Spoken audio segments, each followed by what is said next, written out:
We are just going to start running you through this presentation, and this is also going to be recorded and this will be live on Facebook. But right now, since the live audience is a small one, so feel free to unmute yourself, stop us, make it conversational, introduce yourself. We'll be more than happy to discuss about the fellowship program with you. The way that we have planned today's day, this meeting, is that for the first half an hour, we'll take you through this presentation about our fellowship. Then for the next 15 to 20 minutes, we're going to spend some time answering any questions that you might have. As I said, even while we're presenting, if you have questions, feel free to stop us and ask your questions or make your comments.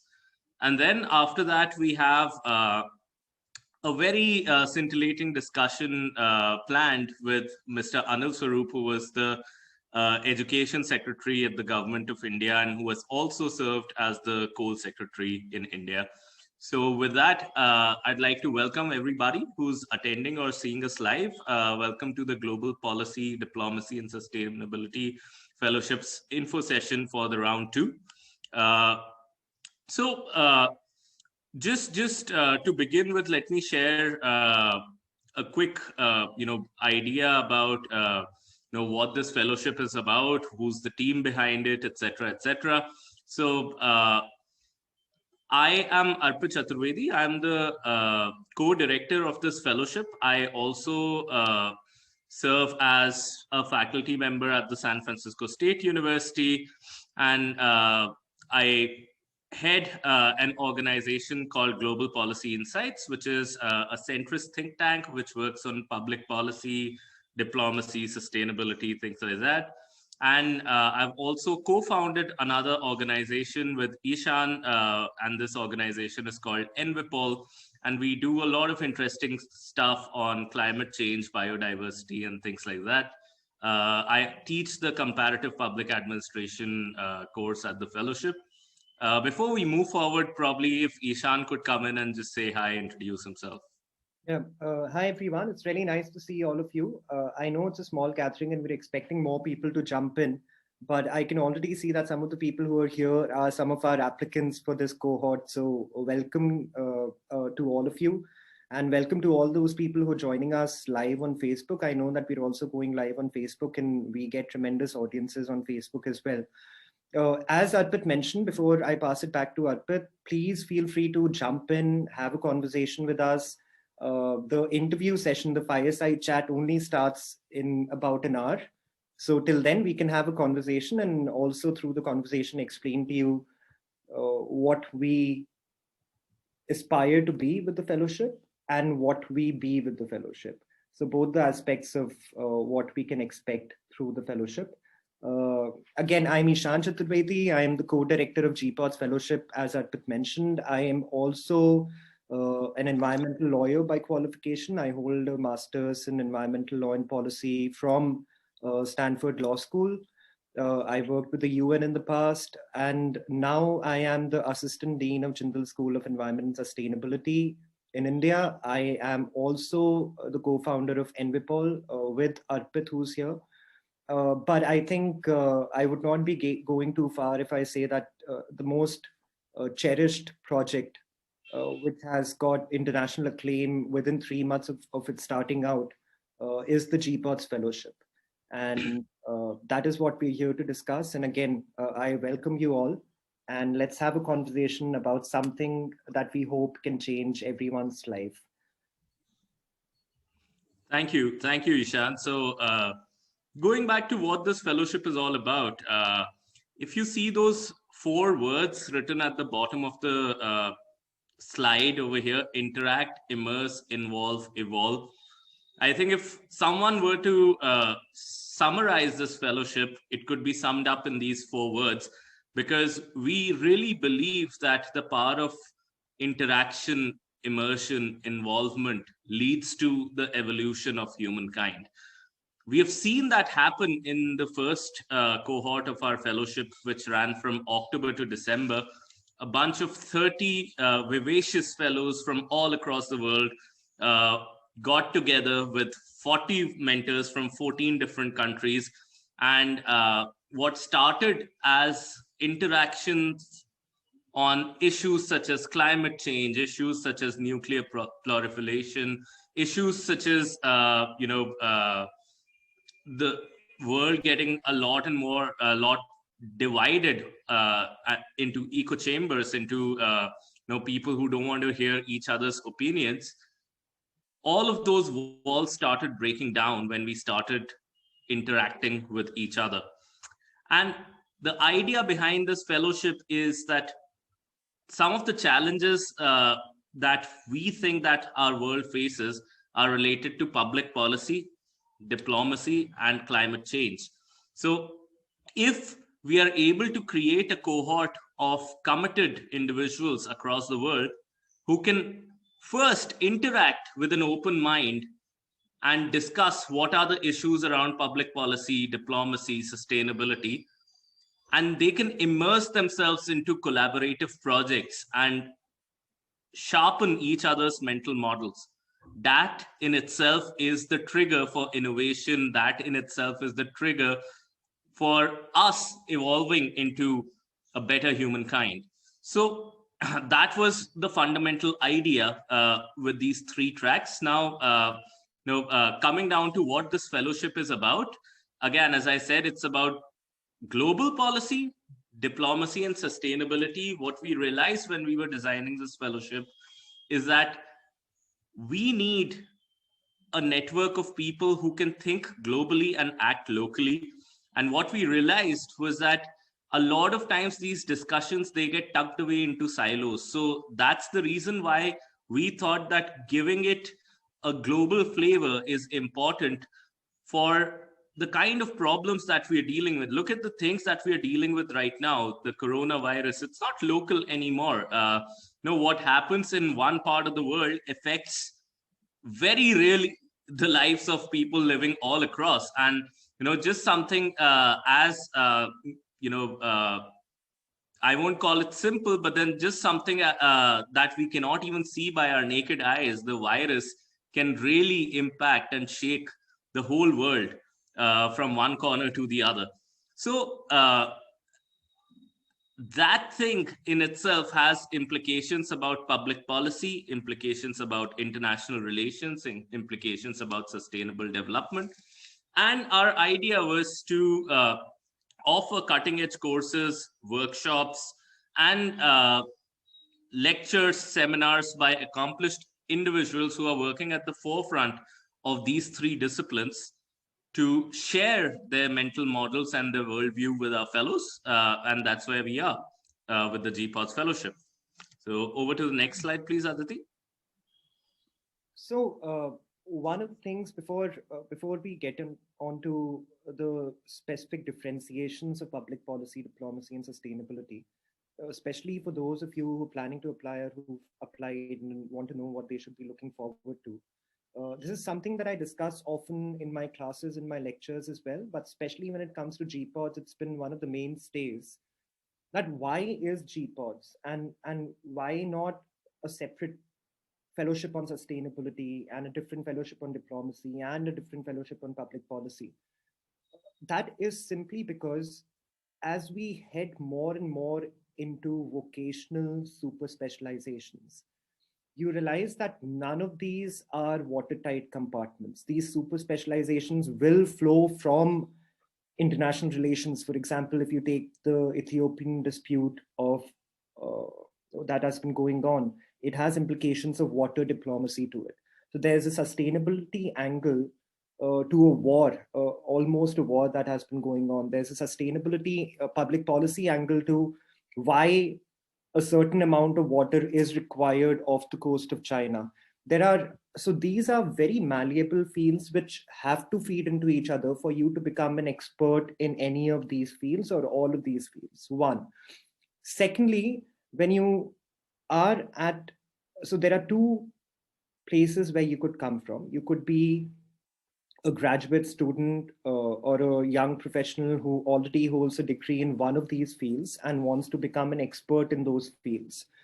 That is one target audience, so to say, who would be interested in GPODS fellowship.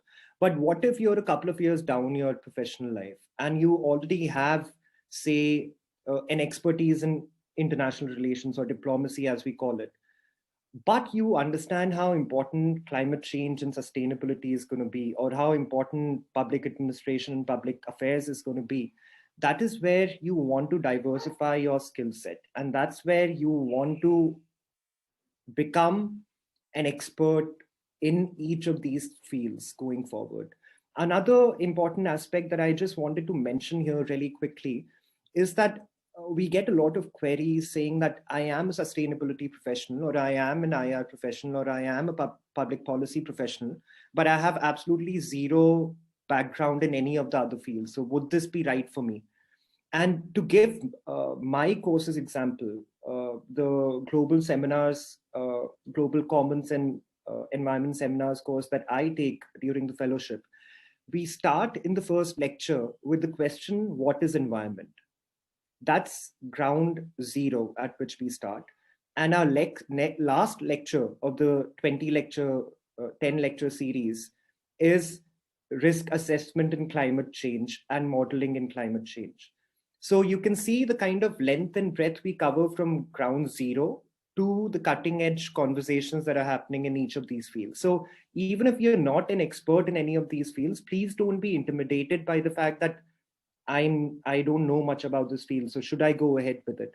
Because the whole idea of this fellowship is to develop an understanding, inculcate a knowledge base for you to start from the scratch and then become an expert in the field. So thank you, Ishan. And, just to build off of what Ishan said, we also have a very strong realization about how the real world works. In the real world, trust me, there are no public policy experts. There are no sustainability experts. There are no diplomacy experts, even though people may call themselves diplomats, even though people may call themselves legislators. The fact is that if you are dealing with real problems, you're going to be dealing with a bunch of these things and more. So our idea is that the more networked your knowledge building is, the more neurons get connected into your brain, and everyone builds knowledge on their, in their own way. If I'm attending a lecture, then the way that I will be building my set of knowledge, given my already existing set of ideas and information in my brain, would be extremely different than what you would be building up in your own brain. So what we want to create is a networked ecosystem of knowledge building, and that's what we're all about. So here we are with these 3 tracks, and you'll see a lot of 3s in this fellowship. You have 3 tracks of public policy, diplomacy, and sustainability. And Aditi, if you could take us to the next slide. You have 3 courses. These 3 courses are comparative public administration. That's the course that I teach. I'll talk a little bit about that. We have a course in international diplomacy. And we have a course in, it's a seminar. And for those who are interested, we'll talk about what's the difference between a seminar and a course. But it's a course in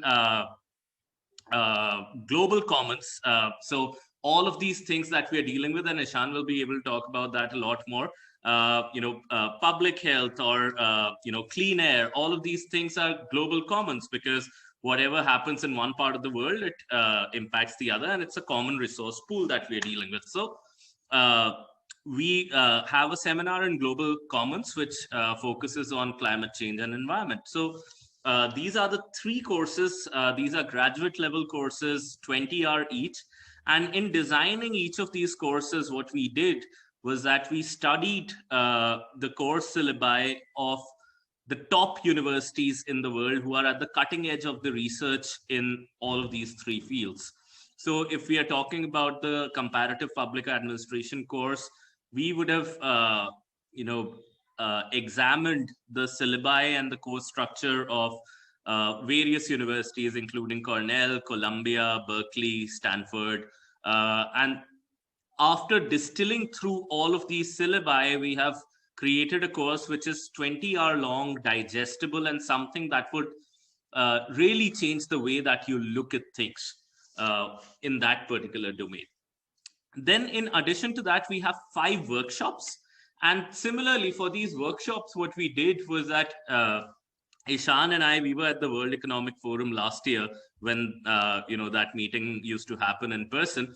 And we talked to a number of people. Even later, we conducted a number of focus group discussions with people in the corporates, people in the government, people in civil society, to understand that what are the skills that would be needed for leaders in the future. So it doesn't matter whether you're working in the public policy space, in the corporates, if you're a diplomat, if you're working on ground for a sustainability initiative, you will need some skills that a lot of people think are valuable, and people are experiencing already a paucity of such skills in the market. And these skills range from systems thinking. So how do you learn about various stakeholders, their interests? How do you understand that how one particular system is connected with other, how geopolitics is connected to healthcare and stuff like that? So that's systems thinking for you. Then policy writing and communication, and that's also a course that I partially teach. I developed that course while teaching at the Indian School of Public Policy and during my role as the editor-in-chief of the Cornell Policy Review. So essential to any sort of success, depending on, irrespective of which career stream you're in, is your ability to pen down your ideas with clarity and communicate those to a large set of audience and to the right audience. So that's what we cover in the policy writing and communication lab. We have other courses such as on circular economy. So if you're working in the field of sustainability, that becomes a really important thing. And even otherwise, as the old models of economics are becoming obsolete, it's important to understand how circular economy works. And we have a workshop on that. And then we have a number of workshops on dealing with case studies with public policy, where we give you really, really hard case studies. I'm joking. They're not so hard when you actually get to it, but then we give you case studies which require a lot of data analysis, which require a lot of systems thinking, which require, all of this knowledge that you're building. But then it gives you practice to work with groups, to negotiate, and to come up to a solution to various problems, such as the, water scarcity in Mexico City, or how do you build toilets for the underprivileged in New Delhi. So a battery of case studies just to give you more practice on, some of these things that we are learning in the fellowship. And finally, a workshop in fundraising, because no matter what field you're in, that's one skill that would be beneficial for you, irrespective of whether you're in the government, in the corporate sector, or in the NGO. So that too becomes a solid pillar of our workshops. Over to the next slide, please.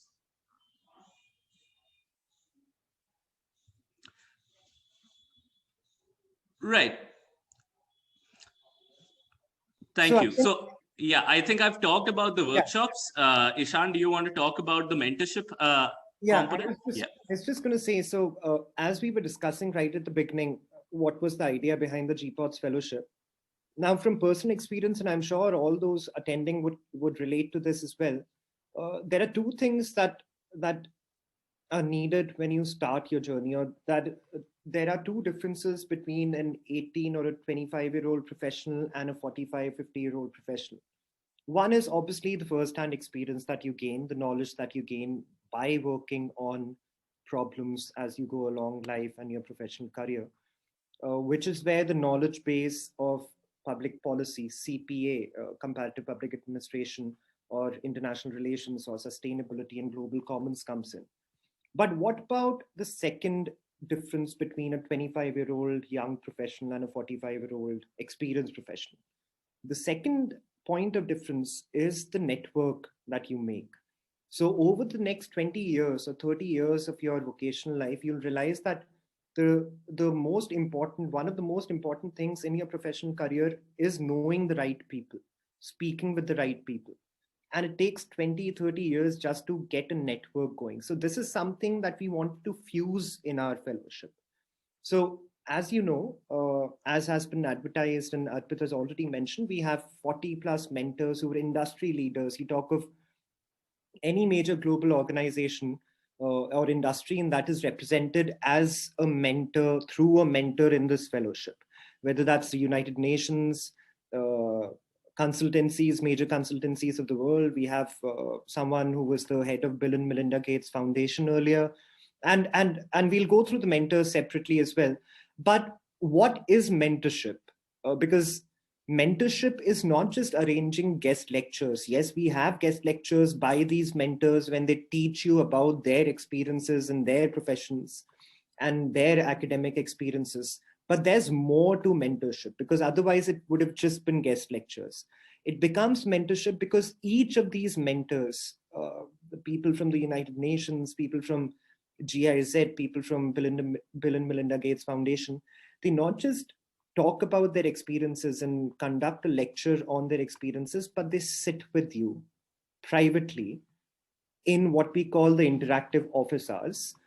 And they discuss with you a non-agenda talk. So if they're sitting with someone in this group, if I take one of yours example, for example, Tio's example, and Tio has an office hour lined up with Stefano Bulci, for example, who's the head of International Water Law Association.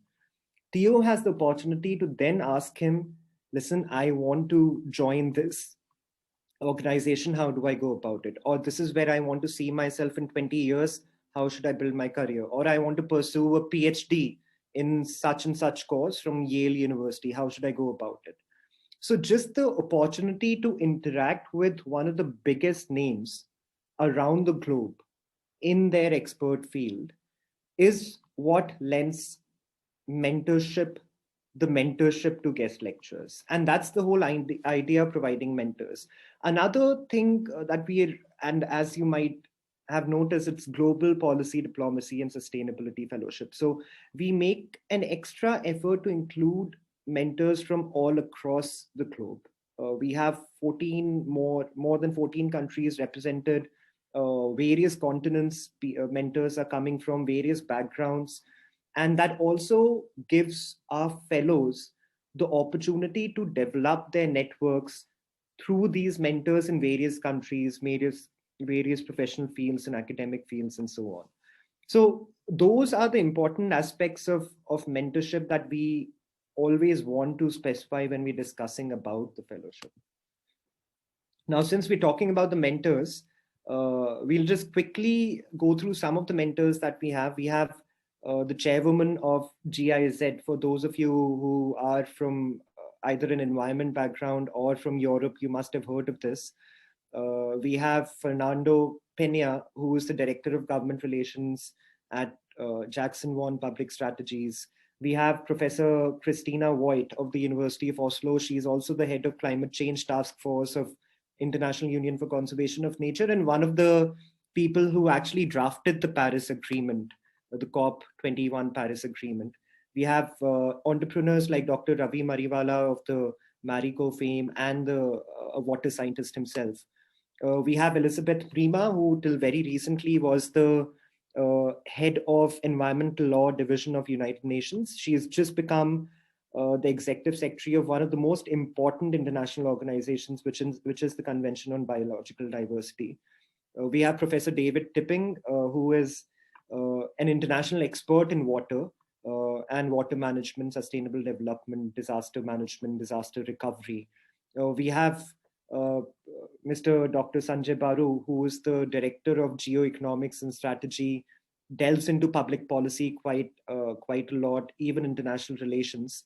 We also have Justice Sabrina McKenna, who is a sitting judge of the Supreme Court of Hawaii and an expert in law generally, but also environment per se.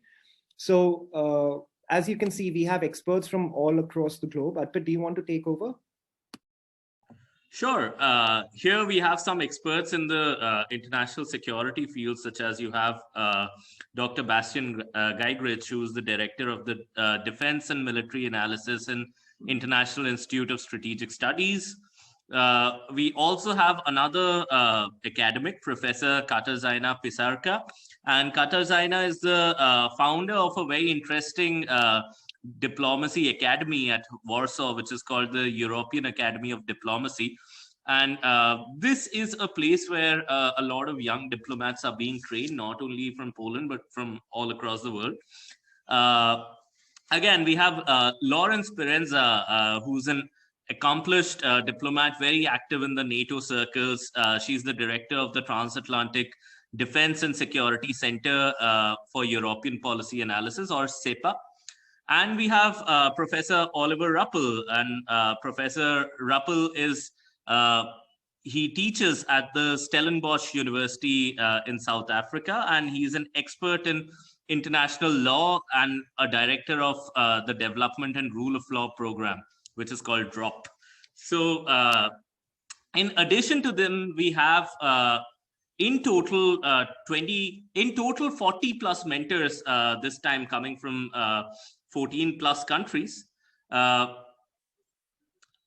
Yes, thank you so much, Aditi. So you can see, a lot many mentors lined up over here. What you can do is go to our website, and we have a whole page dedicated to mentors in the menu section.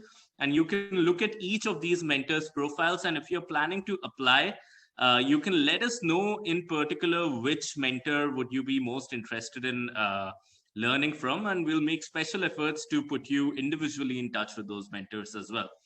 So coming back to what our fellowship has been all about. So these have been our mentors. They also offer interactive office hours, what Ishan mentioned already, which means that you'll be able to sit with them either individually or in small groups and discuss with them about life, about your career, about their experiences, about a particular opportunity or a project that you're working on. So this gives you a no agenda space with your mentors, where you can just develop rapport, have a good time, and build that solid relationship, which would not only give you a great perspective, but then will help you advance through your career. And a lot of studies say that successful careers are built on solid networks. So that's what you have over here. Aditi, moving forward, we are also extremely lucky, and this is what we cannot emphasize this enough. We are extremely lucky to have gotten a first solid group of fellows in our first cohort. And we have had people like Ria Narayanan, Caroline, Saeed, Ria, an MBA from the Syed Business School, Oxford University, Caroline, an anthropologist from Harvard. Saeed, he's a postdoc fellow, a water expert. So we can share with you this list of our fellows. All of them have become great friends of ours, and we have developed such close relations with them. We have learned from them over these past 3 months. I was seeing people like Shashank in there, who's ex-Indian Air Force. He's a graduate of the Harvard Kennedy School and is now working as a grassroots politician. I cannot think that our fellowship would be what we are just with us and the mentors. It is the fellows that make who we are as a fellowship, and we will be happy to put you in touch with with some of our fellows who were there in the first cohort, and you can hear from them directly. I think in addition to these courses, to these mentorship lectures, etc., what really is the value of this fellowship is that you have people who are as committed as you are to some of these causes that we care about, and they are working on it in their own way. They meet up in virtual cafes, what we call as, these are 24/7 open Zoom sessions where anybody could join in and talk to another fellow. Our fellows also interact on WhatsApp groups, on a Slack channel. They conduct virtual parties. They hang out even outside of this virtual world, and they have built strong friendships and connections with each other. And I think that is the real value of being in a cohort like this.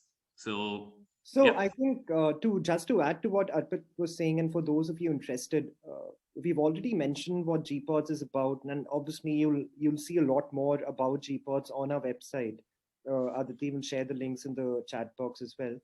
But now I want you to think about on a micro level, which is where you come, you increase your knowledge base, you become experts in public policy, sustainability, and diplomacy.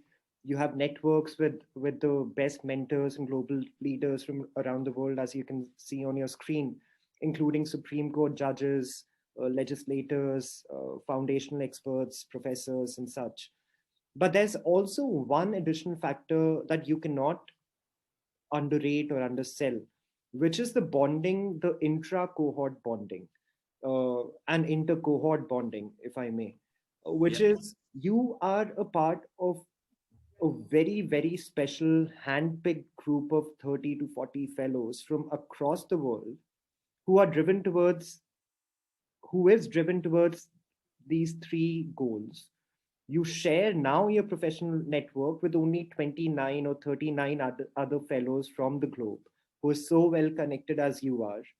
You have a very significant set of experiences that you bring to the table to the fellowship, which you share on what we call the virtual cafe, which is a non-academic cafe where you, if you're free and you want to hang out with other fellows of the GPODS fellowship, you just turn on your camera and you just hang out with them, discuss your projects that you're working on, or just have a drink and chill for a little while. But what is happening during those 3 months of these virtual cafes, of lectures, of interactions, of game nights, of drinking nights is that you're breaking the ice between yourself and someone who's sitting a couple of continents away from you, and just gelling with them, networking with them. These are people of your age, or these are people not of your age, and you're getting to know them. You probably by the end of your fellowship have places to crash in different cities because of the bonds that you've made during the fellowship with these driven individuals. And again, uh, it is such a special group of, I use the word handpicked again, handpicked leaders, which you can be a part of. And you become a part of this and you share that network with 30 or 40 other people. And as you become a part of it, you'll realize that you've become a part of the GPODS family. And with every cohort, your immersion, your inclusion only gets better, and you'll feel more and more connected to this family. So one cannot take away the interpersonal side of such a fellowship, that you have not just gained professionally, but also personally in the kind of friends that you make through this fellowship over the years. So that's one thing. Uh, I would also want to talk a little about our uh, partners. So as we mentioned, Envipol is an environmental consultancy which tries to bridge the gap between sustainable development and environmental equity. We have GPI, which is a centrist think tank which works on policy issues from around the globe. We have IUCN. Any of you who are environmental professionals must have heard of IUCN. It's the biggest international organization of environmental professionals. We have Global Young Leaders Academy and the ANCSSC, which is a South-South cooperation organization led by the United Nations in some conferences. So we have so many diverse organizations who are partnering with us, who are feeding information, knowledge, mentors through this fellowship, and trying to make the 3 months of your GPODS journey as smooth and as easy for you to grasp as possible. And that being said, I think we're at the end of our presentation. I would invite you to follow us on social media, contact us directly. Arpit and my email ID is available online on the GPODS website. And we're obviously available 24/7 if anyone wants to contact us on LinkedIn or Facebook. So that's the GPODS fellowship, guys. As we've opened the chat box, and I would be happy to take any questions that you might have. And if you do not have any questions, we have also been joined by a couple of our past fellows who are too shy to turn on their videos. So we can obviously converse with them as we've done over the past 3 months. But hi, Aman. But one of the things that I invite all of you to notice and think about is that whatever you're doing as of now is not the end of it all. It is not the dimension that you have to succeed in. You can always explore more dimensions outside your comfort zone. In fact, if you follow our social media, one of the posts that we have circulated is that GPODS brings you outside your comfort zone of your specialty, your expertise, and that's what we intend to do with all of you going forward through this GPODS fellowship. Uh, Now, a couple of questions that we usually get when it comes to the fellowship. First of all, what are the passing requirements? And as Aman would second while I talk about this, one thing that we require of our fellows at the end of the 3 months is a capstone project. Now, those of you who are joining us from the West, you already know about the capstone project.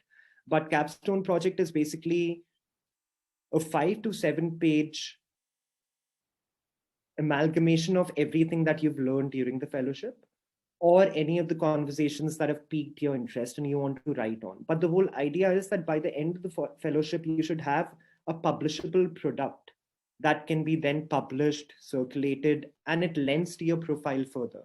So we don't want you to just go away with the knowledge base, but actually give more to the world with your expertise that you might have developed over the next 3 months. So that's the passing requirement. The other requirement that we really encourage in our fellows is interaction. As you saw on the first slide of this discussion itself, a lot of our concentration is towards mentor fellow interaction, intra fellow interaction, fellow lecturer interaction. So we really invite you to discuss and interact with everyone that you meet during the GPODS fellowship, including myself. And all of us are almost always available for all of you. So if there's any professional academic conversation that you need to have, or if there are any questions that you have about a particular professional pursuit or a lecture that's been conducted, please always do feel free to join in the discussion, as I invite you for joining us in this discussion today. So with that, again, if there are any questions, I understand that Ganesha has a question. Hi, Ganesha. Nice to see you here. Arpit, do you want to take it up? Sure. Hi, Ganesha. Good to see you here. And that's a good question that you've asked, that how many working hours are required to be allotted for the fellowship. So typically, depending on the week that we are in, the stage that you're in the fellowship, you have 8 to 12 hours of working hours required for the fellowship. Most of our fellows, and this is one thing that I think I should tell you, most of our fellows have been either full-time working professionals or full-time students who have a lot of working hours already committed throughout the week. So the way that we structure our fellowship engagement is that we try to make it weekend heavy, so that you can leave your regular day-to-day work during the weekdays, and at the weekend focus more on the fellowship. We also plan it in a manner that if especially you're in the Indian subcontinent, even if we are having some lectures during the weekdays, we have it after your usual office hours. So typically what you'd see is a lecture organized around 7:30 p.m. by Indian Standard Time. And that also works out for our fellows who are in Europe and the US, because it's daytime for them. And if given enough notice, and the moment you join the fellowship, you'll see a whole calendar laid out for you for the next 3 months, and you'll be able to see and plan your schedule around it.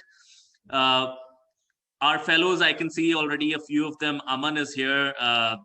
So they can tell you that typically the way it works is that, if after you've done your work in the evening, you sit, you meet your friends and you meet your fellows. And in fact, after a while, what we started getting from our fellows is that we should organize, if we are not having a lecture in the evening, we should organize something else, maybe a happy hour or maybe something. So what you'll realize is that you'd want to spend more and more time with the fellows, with the mentors. The mentors also jump into some of these fun sessions in addition to the mentor lectures or the courses.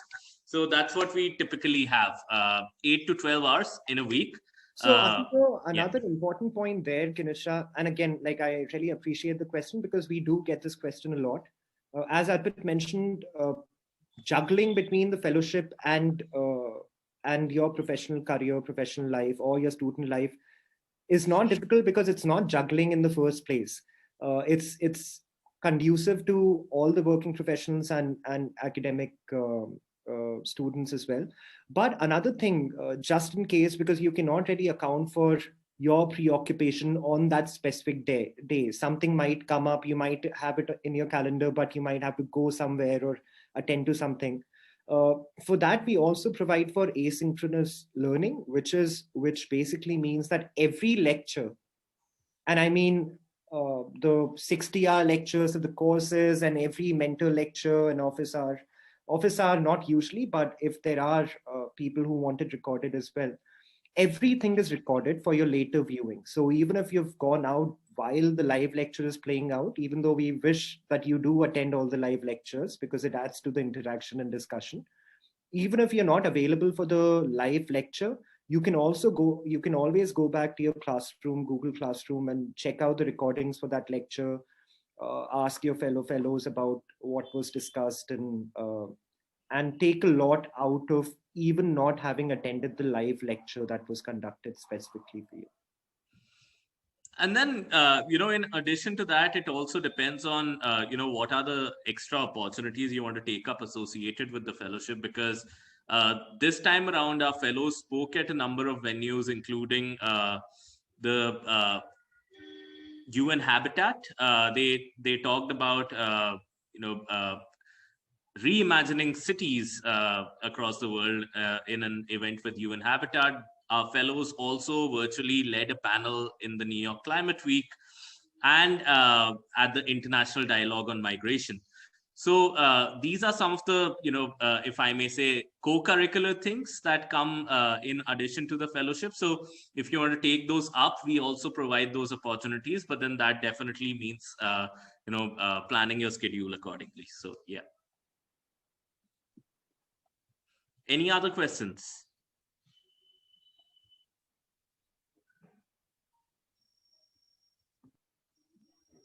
I think that's about it. But also because we are getting a lot of traction from Facebook, it seems. Maybe we can answer some questions later on Facebook by way of direct messages to the people who've picked up some questions. Also about the application process, because I understand that that's also a bit of a worried time for all of you. Anyone who applies wants to understand how it works. So we require you to submit a resume, which the shorter it is, the better. But I understand that some of our fellows, including Aman here, are quite the achievers. So they have longer CVs, which is absolutely okay. So we require a resume. We require a statement of purpose, which is where you tell us why you want to pursue this fellowship, because you must understand that we get interest from all across the globe and a lot of traction in the international conversations about, we were recently, in fact, for those of you who do not know, nominated for SDG Sustainable Development Goals Awards by the United Nations. So we get a lot of interest, and we want you to tell us in your SOP as to why you want to pursue this fellowship. Apart from resume and SOP, which are compulsory documents that you need to submit, you have the option of submitting letters of recommendations. You have the options of submitting writing samples or any other document that you think might help your chances with the fellowship. Usually, once you've submitted these documents and paid the application fees on PayPal, the link is provided on the website. We take about 5 to 7 days to get back to you with a decision on your fellowship application. We try and make it, we'll try and reply sooner, but sometimes it becomes difficult with the kind of traction that we're getting with the applications. But usually 7 days is the limit by which we get back to you on your application decision. It always helps, almost always, and I know it's intuitive, but I'll just specify anyway. It helps the earlier you apply, the easier it is for us to get back to you, because we have lesser applications to go through. Our selection committee, even though it works quite heavy hours, would go through each application, and if the quantum of applications is lesser, you'll have better chances of hearing back from us. Also, I just want to quickly address the issue of scholarship as well, because that's also a question we get pretty often. Now, we do offer scholarships, but scholarships are absolutely merit-based. They have a certain range, which we can discuss on email if you have any questions. And I'll also put down my email ID in the chat box if someone wants to get in touch with me directly, or Arpit could do that. But the point is that we also provide for scholarships, and we do hope that you take away something that's a lot more meaningful to you through this fellowship, and not just the academic experiences and professional experiences, but also the bonds that you create with your fellows and with the past fellows, since we have some of the past fellows here already. So that being said, I think what we'll do, as Aditi has announced in the waiting room already, we're going to take a 10-minute break and reconvene in 10 minutes, which is 4 p.m. Indian Standard Time, 5:30 p.m. for the folks on the East Coast. Good morning to you all, if any of you are joining us, and 11:30 a.m. in Europe. So that's what we'll do. I hope that you guys do stay on. We'll just put everyone in the waiting room for 10 minutes till Mr. Swarup gets here. And then we'll have a very engaging discussion on diplomacy, bureaucracy, public policy, sustainability, and on one of his books, which is an extremely interesting read. So that's what we're looking forward to. As we speak, I'm putting down my email ID in the chat box. You can always reach out to me and ask me about the fellowship or any other doubts that you might have. And let's hope that we keep the conversation going. Yeah, I'm going to put down mine as well. Okay.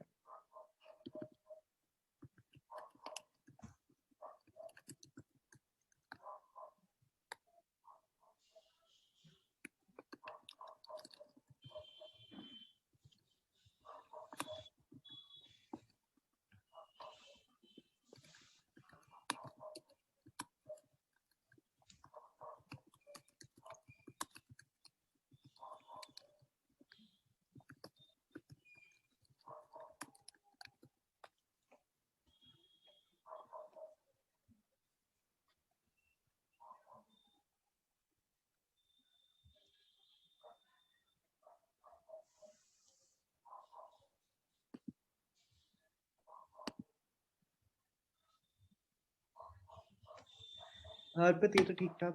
Oh, we live on Facebook and. Yeah, Aditi, just keep a lookout on Mr. Swarup when he joins in. Yeah. All right. So, Aditi, I think we can just admit everybody in and start the recording.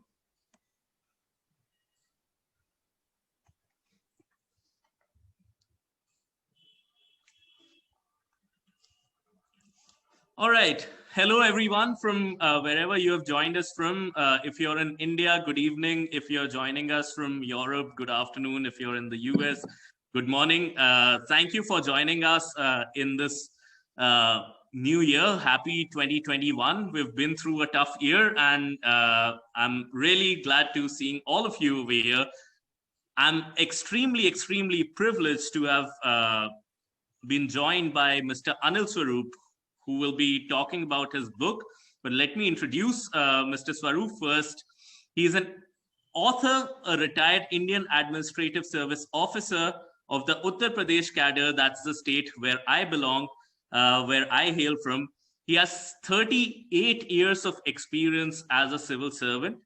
He has served in various positions, both at the Union Government of India and the Government of Uttar Pradesh.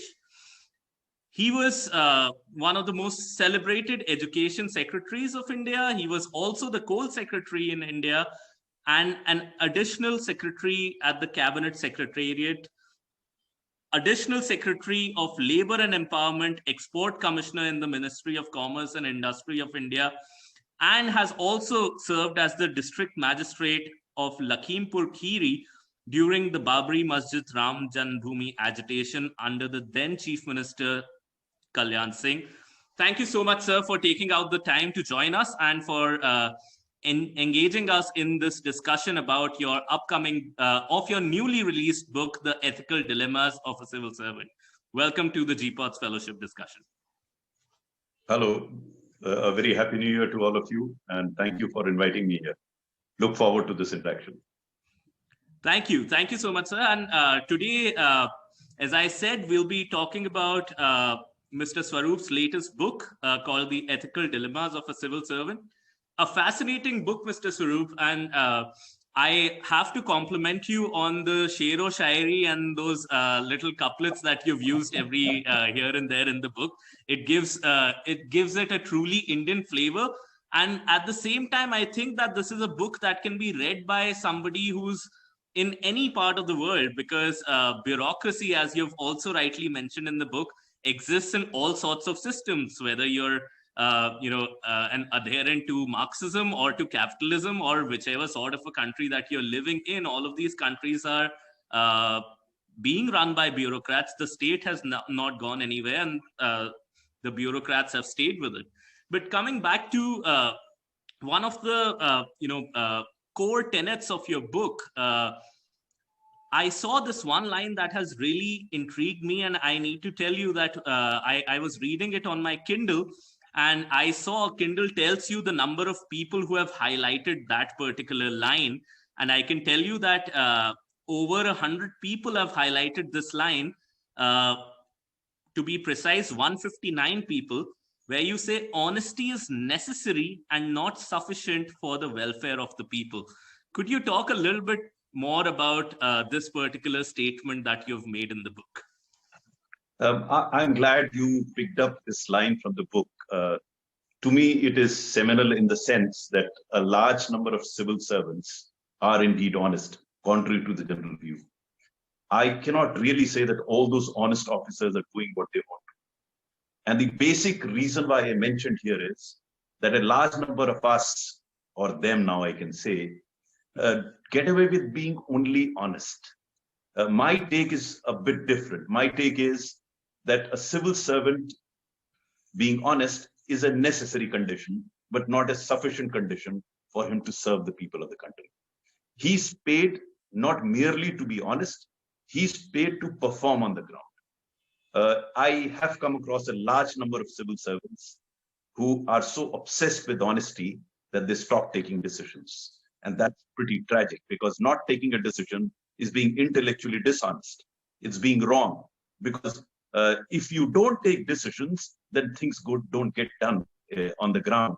And one of the criticisms of the civil service in general, and appropriate also, is that there are a number of policies, but they don't get implemented.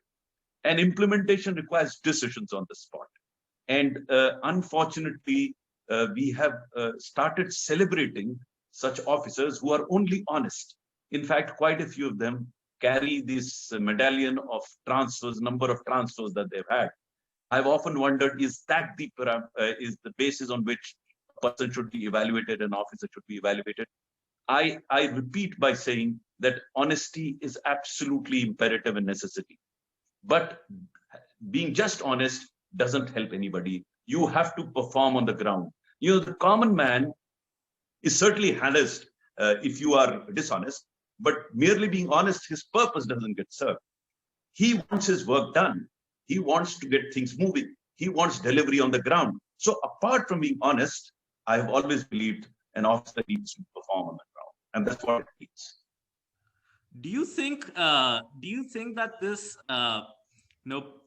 tendency of wearing these medallions of how many times one has been transferred stems somewhere from the fact that civil servants are not duly recognized by the people for the work that they do? I remember in one of your lines, you say that, and you've quoted it with a Hindi shairi that I cannot probably rephrase to the sophistication to which you could, but then you've said that they are like the bedrocks on which the foundations on which the buildings are built. So the civil servants are not really the people who are visible out there in the open. So do you think that there's this hunger in the civil servants, for good or bad reason, for being recognized for the work that they're doing? The couplet is दिखाई कम दिया करते हैं बुनियाद के पत्थर, ज़मीन में दब गए जो इमारत उन्हीं पे कायम है. This is actually the recognition of a civil servant who's invisible by and large and does his job. But this is in the context of those that are observing the civil servant. My book is more about an address to the civil servant. Let's understand this context very clearly. When I talk to the civil servant, I talk about him in the sense of, given the set of circumstances, given the difficulties that he has to work in, he has to perform. And this inspiration he has to get from those that have performed in these difficult set of circumstances. So my address to the civil servant is, the choice is his. He has to see where he wants to see. If he looks at people who are non-performers, dishonest, then he is likely to become non-performer and maybe not be dishonest.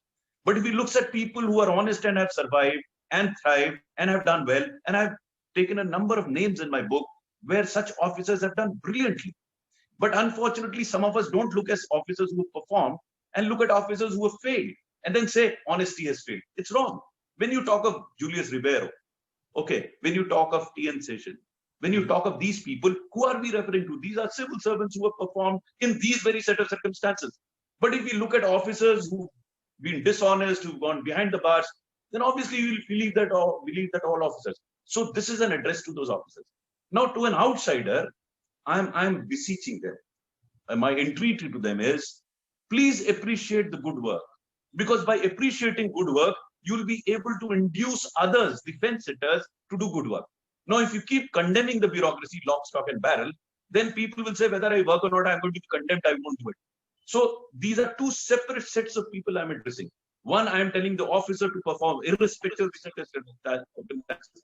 The other, I am addressing people are looking at the civil service and trying to tell them there are a large number of officers who've done well.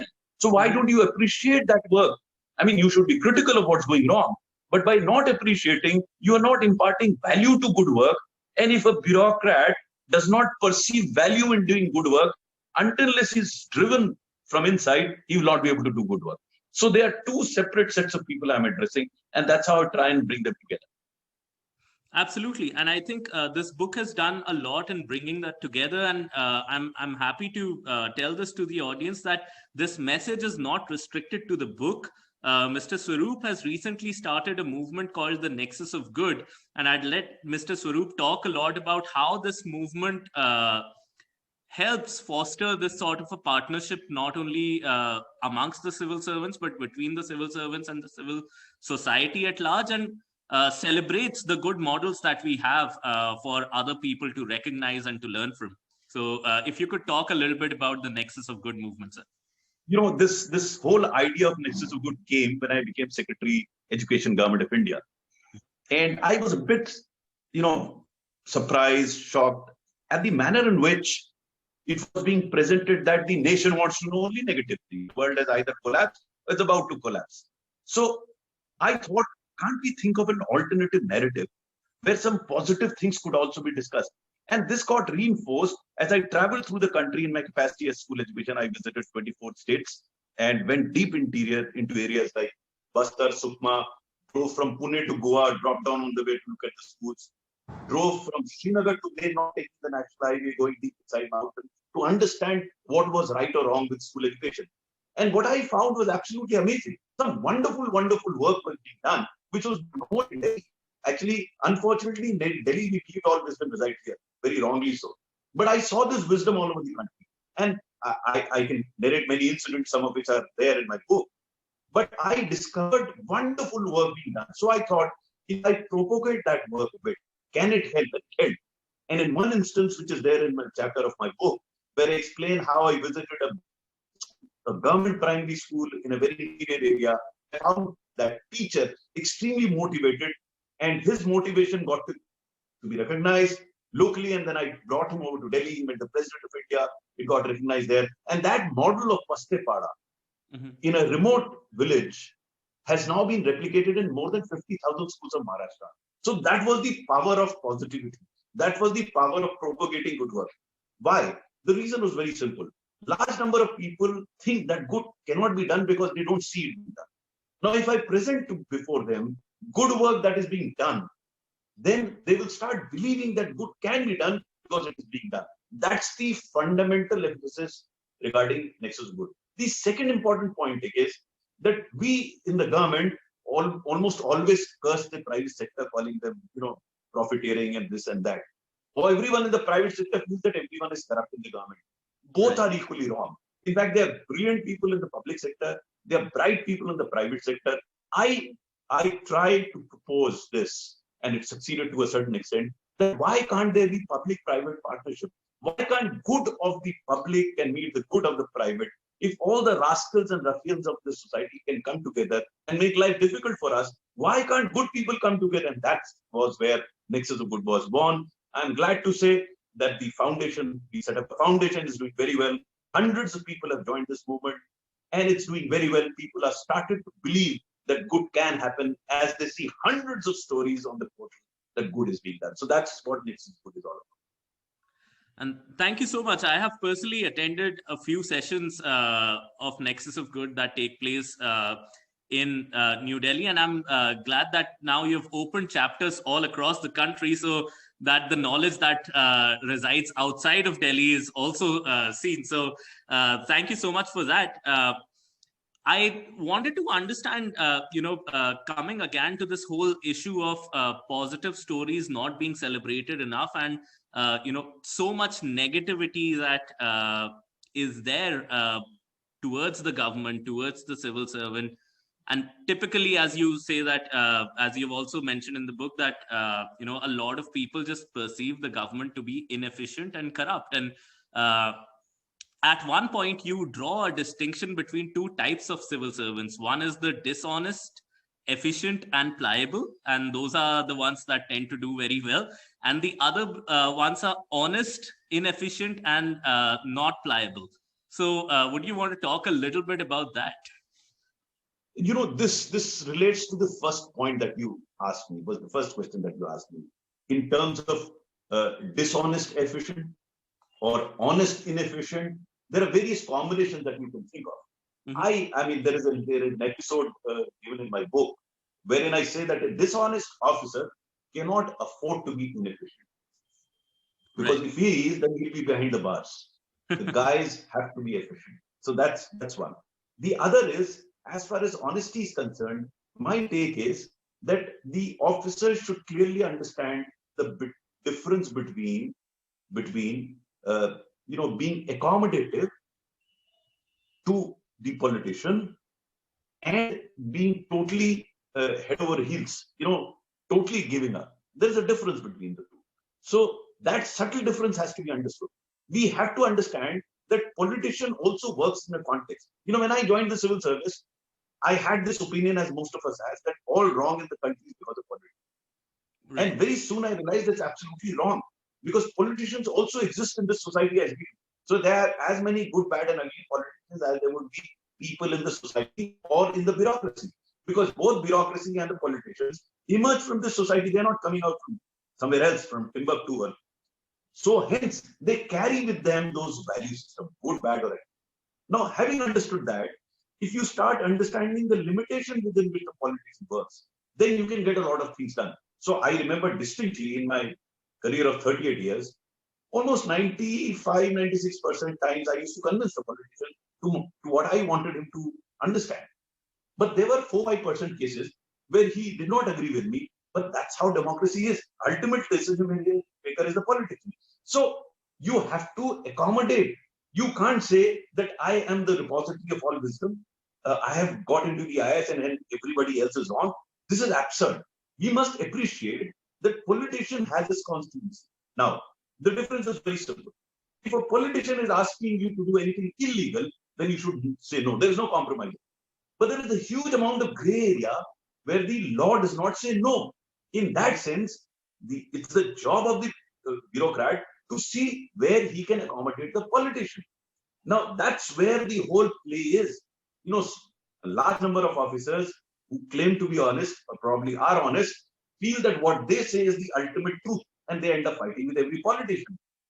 I also had my fights with the politicians. But I had the occasion to work with brilliant, excellent politicians like Kalyan Singh, like Mallikarjun Kharge, like Prakash Javadekar, and they belong to different political parties.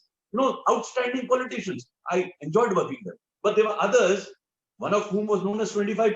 There's a chapter in my book, not naming that politician, but he's there. So you have, and there was a particular tax named after a particular minister. So you have all sorts of politicians going there. Now, the task here is to see how to get the best out of it. You know, management is art of the possible. It's not that management is not what I tell you to do it. That's not management. That's where I think some of us falter, especially the honest ones. They think that except them, the world is honest. And except them, the world is collapsing. So they become crusaders. So my advice to them is, why are we going to civil service? Pick up a jhadu and become a politician. That would be a better role for you. Rather than sitting here in the civil service, cursing yourself, cursing everyone else, and doing nothing. So you don't have to compromise. You know, the difference has to be between accommodation and compromise. You don't have to compromise. But accommodation has to be there in husband and wife, brother and brother. It's a way of life. So don't think that if you yield an inch to the politicians, suddenly all hell will be great. That's wrong. That's the wrong way of looking at it. We must understand. And as I said, I never had such a problem. With few politicians I did. But to say that I had problems with all politicians, absurd. I had some problem with politicians. In a particular case, a particular politician transferred me 3 times in 3 months.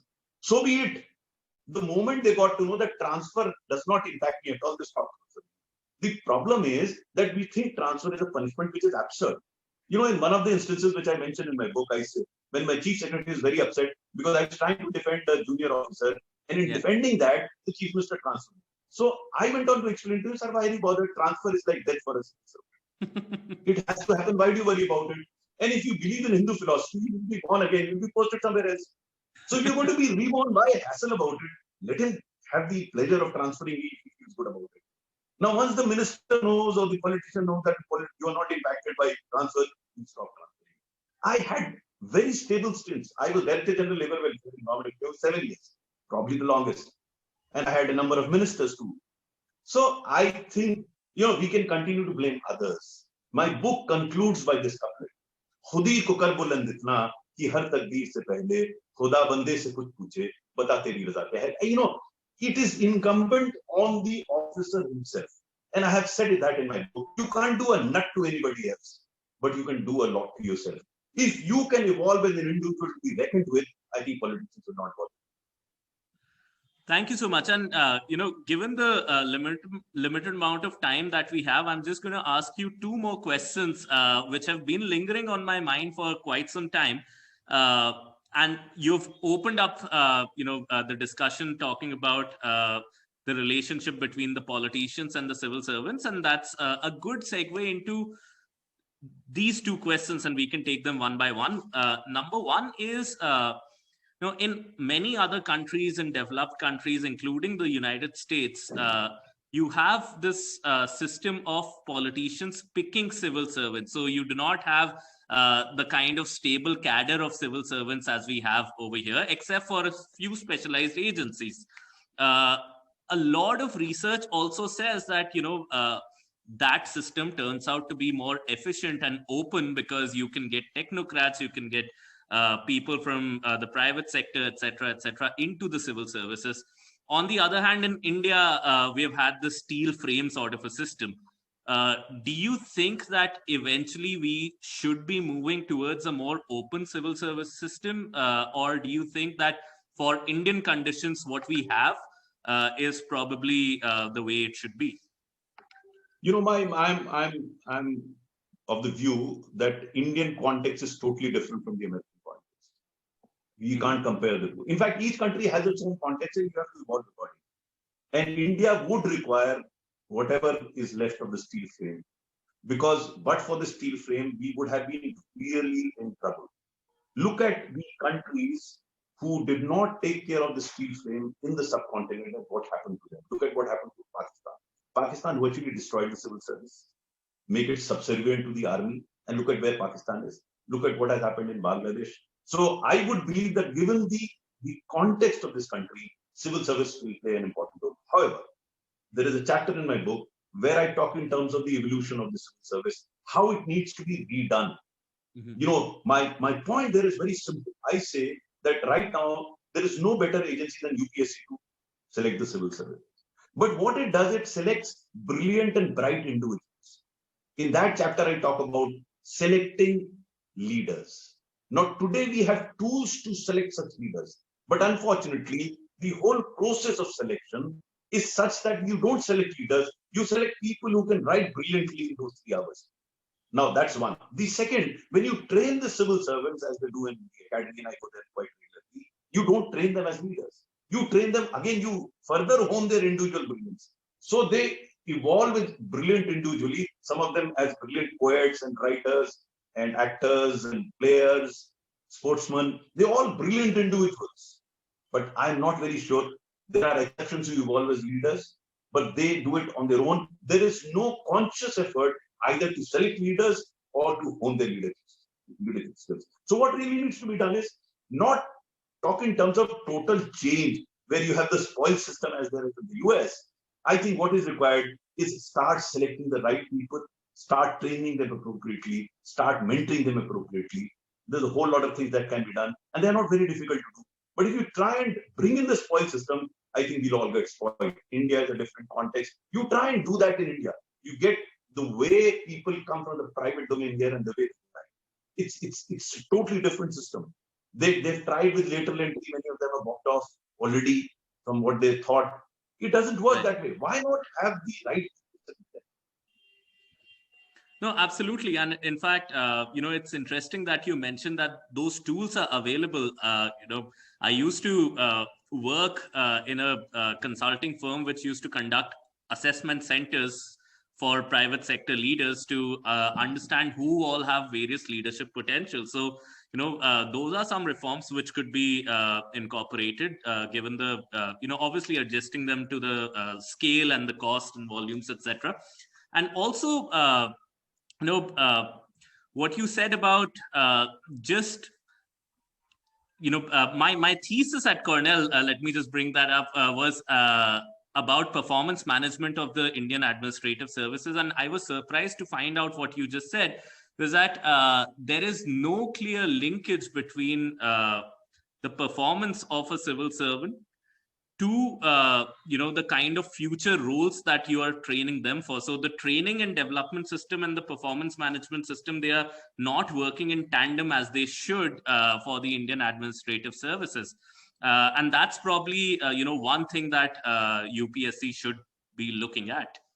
So I'd let you comment on that, and then we'll move to the second question. I agree with you today, because I also did a short stint at Berkeley, and I was engaging with people there to understand whether such tools exist. And I was convinced such tools exist. Now, I don't think cost is an issue, because imagine you select a person who's not equipped to be leader. He's brilliantly brilliant, and he becomes Secretary Government of India. The guy will not be able to carry the team with him. I have seen a large number of secretaries sitting till 9 o'clock in the night and doing work. I left the office 6 o'clock, except the first 2 months in my 4 years as assistant as secretary. I was never in the office after 6 o'clock. And why should I sit in the office after 6 o'clock? I had brilliant people working with me. I give them that space, that protection, that support, that trust, and they did it. They were happy, I was happy. Now that's the problem. Here, when I spoke to my colleagues, most of them had this observation to make. Yaar, mere saath to koi kaam hi nahi karta, sab mujhe karna padta hai. That's where the problem is. The guy is brilliant. He thinks no end of himself. He thinks that only he can do the job. And that's absolutely the opposite of leadership. So that's the problem. You have absolutely brilliant people. I tell you, individually, you can't match them. But that's not the purpose for which you are there. You got to get things done. You got to get the work done. Don't have to do it yourself. That's the problem with service. No, absolutely. And, let me just segue into my second question. And that's related again to what you said about the relationship between the politician and the civil servant. About this, Sahib culture, or the culture of the politician being the master of the civil servant. And what I feel, and what you've also mentioned in the book, it's not just in this relationship between the politician and the civil servant. It tends to be our national culture in many respects. I remember in your book you talk about one incident where you and another civil servant friend of yours funnily enter a movie theater, and they are not starting the movie because they're waiting for two civil servants to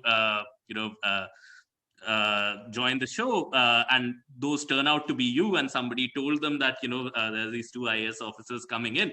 So, and that similar sort of a Sahib culture is replicated then between an ordinary citizen and the civil servant, and not only in this context of the Neta, the civil servant, and the ordinary citizens, even in the corporates in India, that sort of a Sahib culture that exists. It has, it has a lot of repercussions. It also comes with this culture of being in a club, because all the sahibs, they tend to protect the other sahibs. And again, if I talk about my thesis, I remember that a lot of civil servants, they told me that when you're assessing the performance of a civil servant, it's considered a taboo to give somebody a subpar score, even if they've performed below the expectations of the superior, because then their superiors would be giving calls to them and singling them out.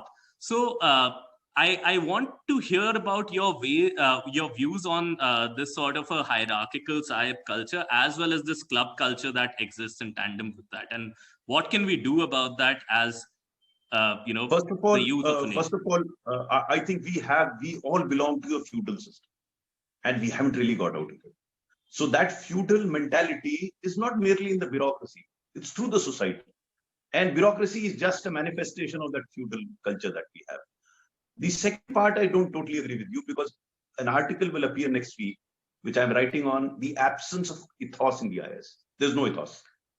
There's absolutely no. I wish there were. Because if there is ethos, there would be certain principles, certain positives that you start learning from each other. It is not there, unfortunately.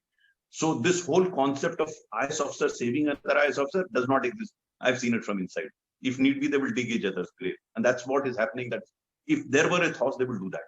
It was there in the 50s because British believed that. Thereafter, it dissipated. Everyone is fighting his own individual battle. And I can say that for sure. So I don't think that's correct. Now, how do we address it?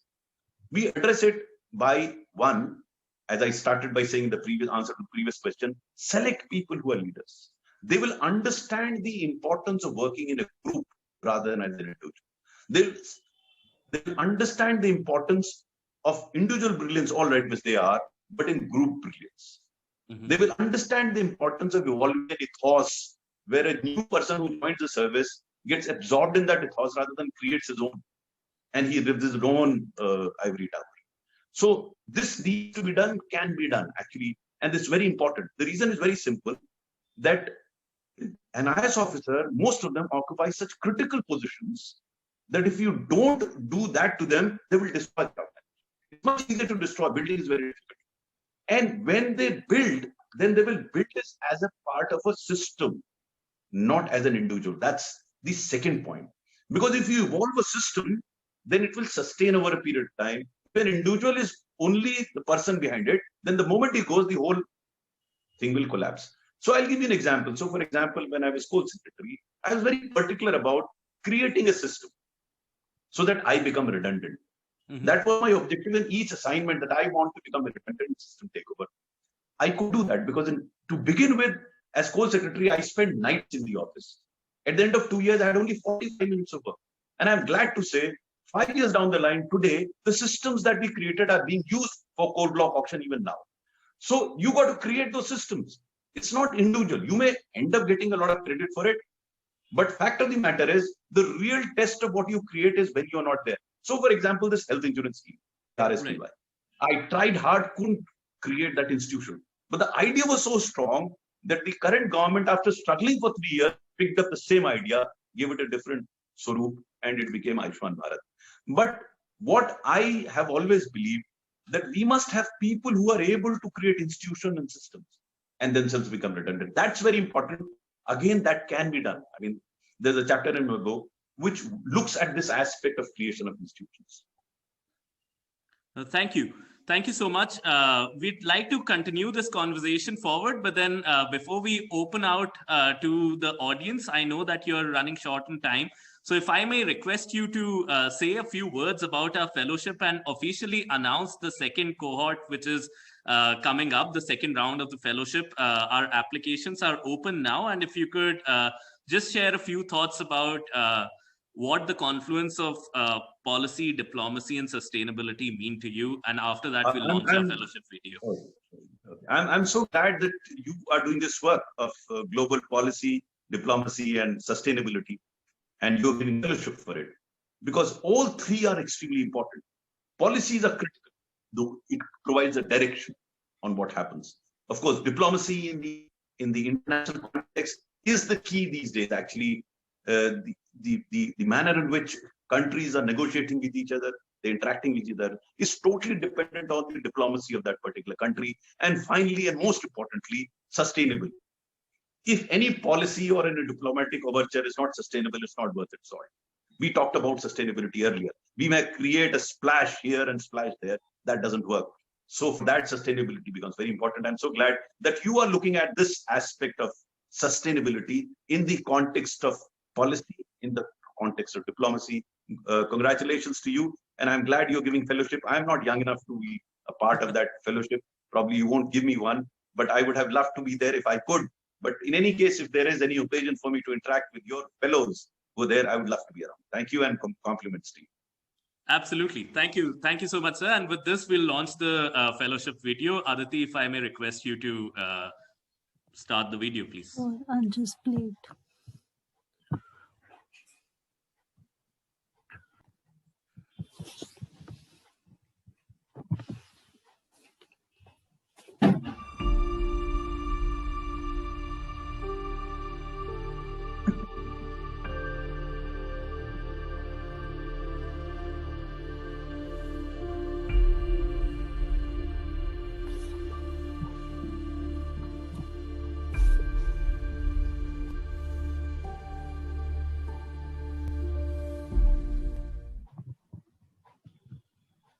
Thank you so much. And with this, we are open to questions and answers. So please raise your hand if you have a question. We'll unmute you and then you can ask away.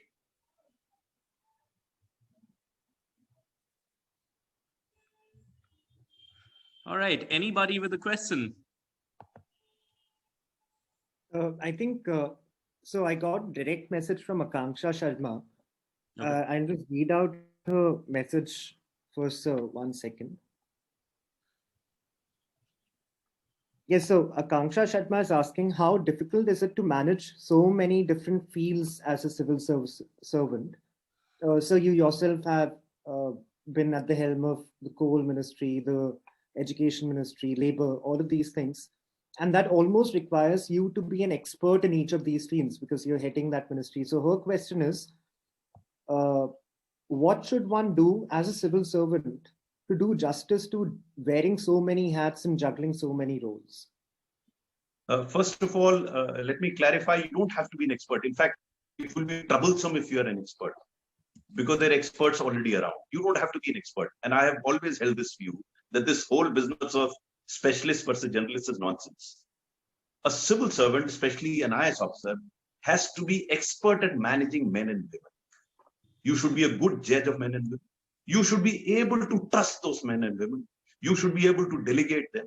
You should be able to give them space. You should be able to protect them. You should be able to guide them.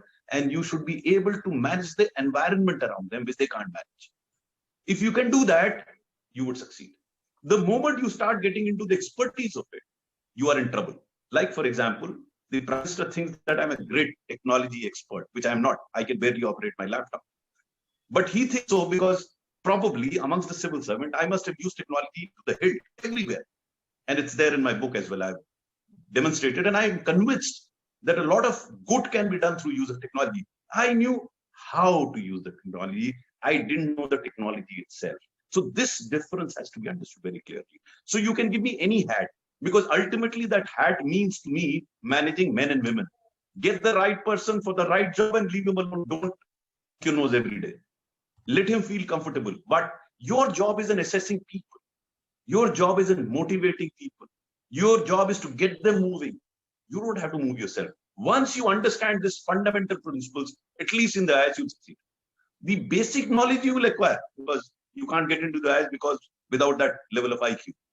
That is good enough for you. You don't have to understand the C++ or the language in which computer is written, which program is being used. You should know how that program can be used. That's important. So that's the value that you bring in. You are not getting into their domain. You define their domain. You define your domain. Become a facilitator rather than a regulator. I think Akanksha here would really appreciate it, because sometimes because of the way the term administration has been defined in the Indian context, you think that I have to administer everything and I have to be a know-it-all. But ultimately, it's the dictionary definition of the term administration, where you were just managing and administering, and that's about it. Arpit, I have another question. If I'm getting too greedy, you can tell me to stop. But no, sure.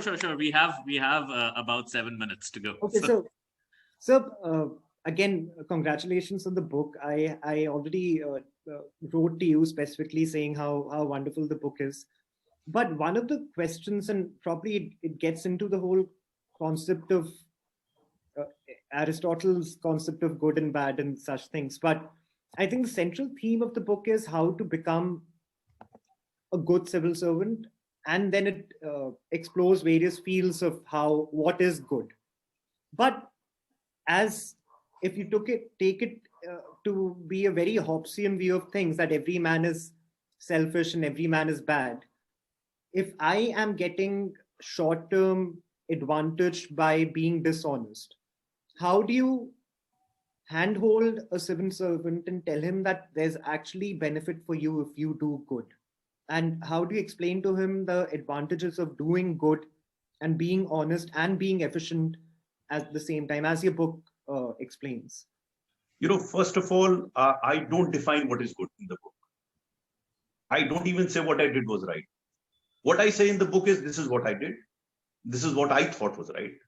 And my advice to civil servants is, define for yourself what you think is good. What I can do to you is place before you certain examples of people who thought they did good and succeeded. That's it. Beyond it, I can't educate anybody else. I have no intention to do that either.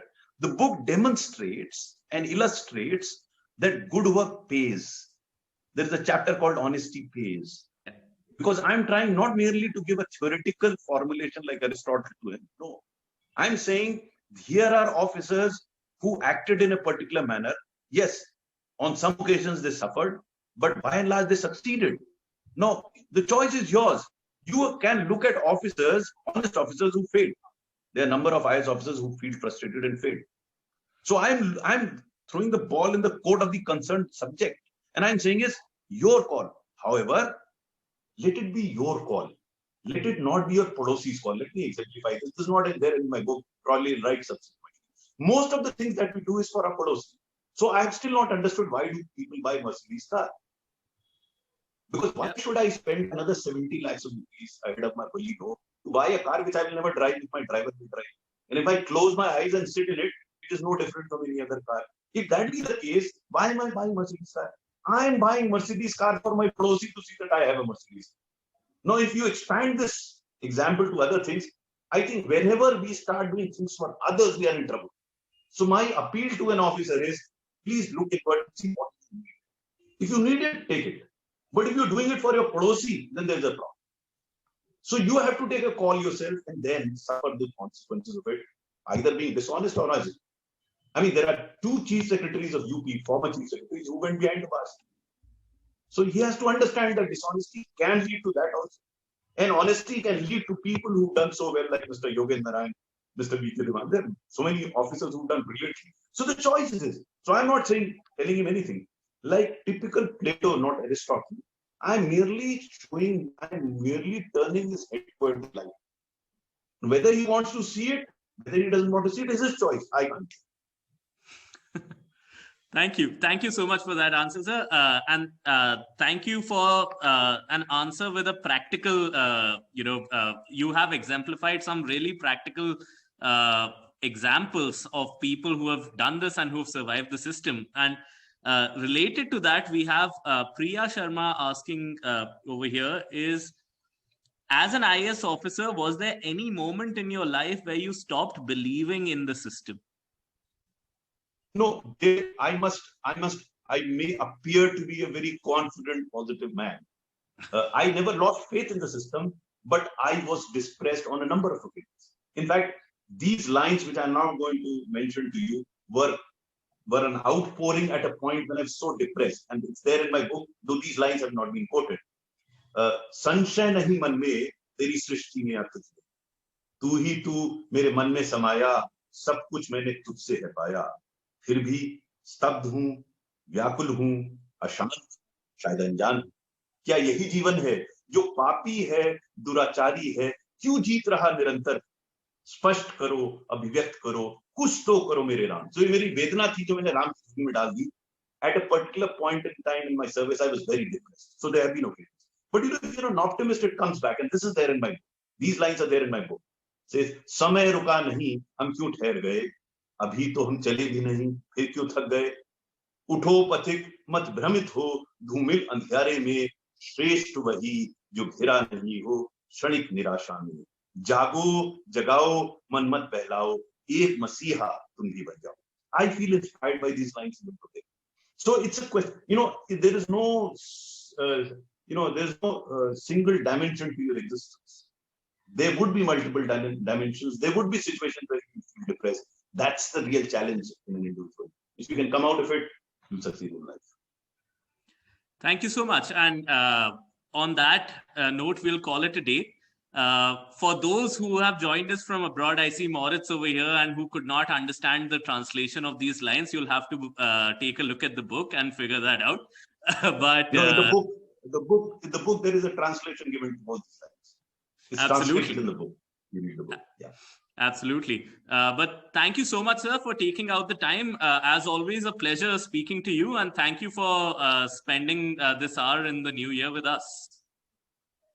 Thank you. Bye. God bless you. Thank you so much. Take care. Bye-bye.